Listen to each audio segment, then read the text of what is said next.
Channel VS hub पे आपका फिर से स्वागत है। मैं वसीम। पिछली क्लास में हमने हड़प्पा सभ्यता के बारे में पढ़ा था। आज भी हम हड़प्पा के दूसरे टॉपिक्स के बारे में पढ़ेंगे। हड़प्पा सभ्यता के बारे में मैंने जब आपको पढ़ाया तब ये भी बताया था कि विश्व में बहुत सारी सभ्यताएं विकसित हुई हैं और लगभग सभी जो विकसित सभ्यताएं हैं किसी न किसी नदी के किनारे ही विकसित हुई हैं। जैसे मैंने आपको बताया पीली नदी के किनारे चीन की सभ्यता, नील नदी के किनारे मिस्र की सभ्यता, ऐसे ही सिंधु नदी के किनारे हड़प्पा सभ्यता। हड़प्पा सभ्यता को और अन्य नामों से भी जाना जाता है, सिंधु घाटी सभ्यता, हड़प्पा सभ्यता, कांस्य युग सभ्यता। ठीक है, आज हम हड़प्पा सभ्यता के एक बहुत ही महत्वपूर्ण शहर के बारे में पढ़ेंगे जिसका नाम है मोहनजोदड़ो। मोहनजोदड़ो की खोज सन 1922 में की गई। ये एक बहुत महत्वपूर्ण शहर है क्योंकि इसका विकास देखने लायक है। एक विकसित शहर होने की वजह से इसको पढ़ना बहुत ही जरूरी हो जाता है। मोहनजोदड़ो की खोज सन 1922 में राखालदास बनर्जी के द्वारा हुई। सन 1922 में राखालदास बनर्जी के द्वारा मोहनजोदड़ो की खोज की गई।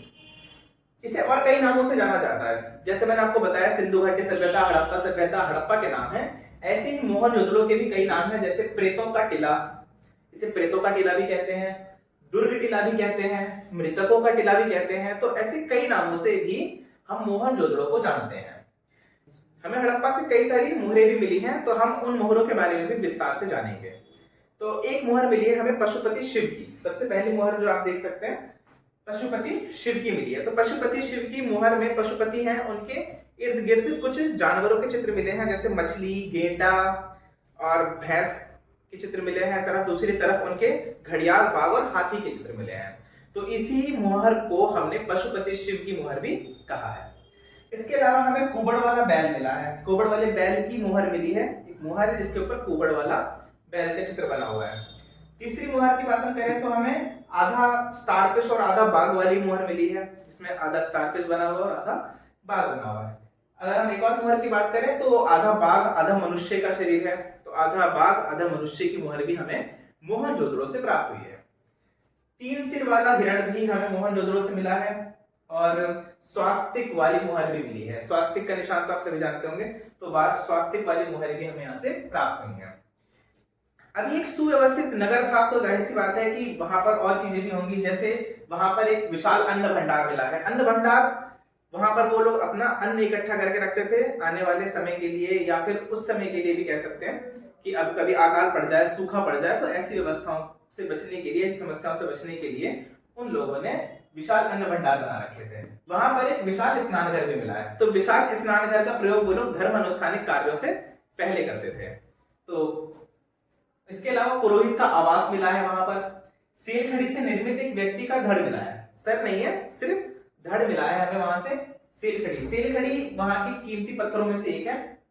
काष्ठ की बनी नर्तकी की मूर्ति मिली है। एक नर्तकी की मूर्ति मिली है जो कि काष्ठ की बनी हुई है। हमें यहाँ से हाथी का कपाल भी मिला है। अच्छा, यदि हम मोहनजोदड़ो के बारे में अध्ययन करें तो हमें ये जानना बहुत जरूरी है कि ये अपने व्यापार के लिए बहुत ज्यादा प्रसिद्ध था। अन्य क्षेत्रों में भी वस्तुओं का निर्माण होता था और वो सब मोहनजोदड़ो से ज्यादातर व्यापार करते थे। धर्म अनुष्ठानिक चीजों के लिए भी मोहनजोदड़ो बहुत ही प्रसिद्ध था। वहां से हमें एक बहुत ही खास चीज मिली है, वह है जल निकास प्रणाली।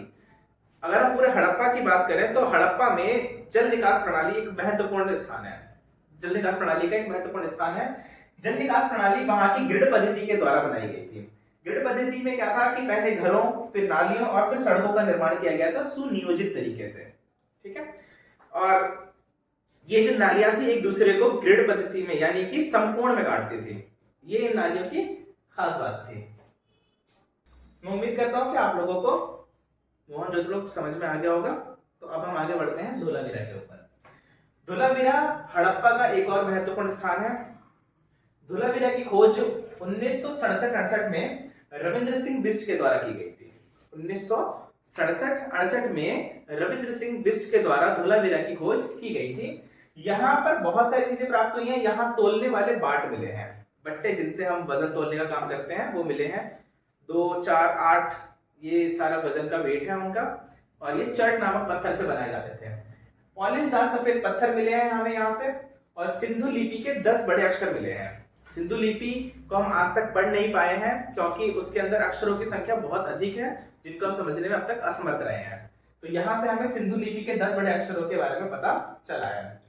धोलावीरा के मध्य में प्राचीन क्षेत्र जिसे मध्यमा कहा जाता था, ये सिर्फ और सिर्फ धोलावीरा में ही मिला है और किसी स्थान पर इसके बारे में कुछ जानकारी नहीं मिली है। और धोलावीरा के बाद एक और विशिष्ट स्थान के बारे में अगर हम बात करें तो लोथल है। लोथल गुजरात के क्षेत्र में पड़ता है भारत के, और यह हड़प्पा का एक बहुत महत्वपूर्ण स्थान है। लोथल महत्वपूर्ण इसलिए है क्योंकि ये एक बंदरगाह क्षेत्र है, तो बंदरगाह क्षेत्र होने की वजह से यहाँ पर व्यापारिक गतिविधियां बहुत ही अधिक थी, तो ज्यादा गतिविधियों की वजह से इस जगह को पढ़ना भी बहुत महत्वपूर्ण बन जाता है। लोथल की खोज 1954-55 में रंगनाथ राव के द्वारा की गई थी। लोथल की खोज 1954-55 में रंगनाथ राव के द्वारा की गई थी। यहाँ औद्योगिक नगर है और यह बंदरगाह नगर है। बंदरगाह उस जगह कहते हैं जिन जगहों पर व्यापार के लिए नाव वगैरह दूसरे देशों से आकर रुकती थी, या अभी भी रुकती है। औद्योगिक नगर इसलिए क्योंकि जहां से व्यापार होता है आसान, बंदरगाह क्षेत्र, वहां से लोग और भी जगहों पर व्यापार करने जाते हैं। यहाँ अग्निदेव की पूजा प्रचलित थी, इसके साक्ष्य भी मिले हैं कि यहाँ पर अग्नि देवता की पूजा की जाती थी। यहाँ पर कुछ अन्य वस्तुएं और भी मिली हैं जिनके बारे में हमें जानना बहुत जरूरी है। हाथी दांत का पैमाना मिला है, मनके की दुकान मिली है, मृदभांड मिला है जिसके ऊपर कौवा और लोमड़ी का चित्र बना हुआ है। इसके अलावा चक्की का प्रयोग वो लोग करते थे अनाज पीसने के लिए। फारस की खाड़ी के मोहरे भी यहाँ पर प्राप्त हुई हैं, जिससे पता चलता है कि हम फारस से भी व्यापार करते थे। हमें यहाँ से नाव मिली है, दिशा मापक यंत्र मिले हैं। नाव के जो साक्ष्य मिले हैं वो भी हमें लोथल से मिले हैं। इसके बाद हम कालीबंगन, चलहुंदड़ो जैसे विशिष्ट स्थानों के बारे में भी जानकारी एकत्रित करेंगे।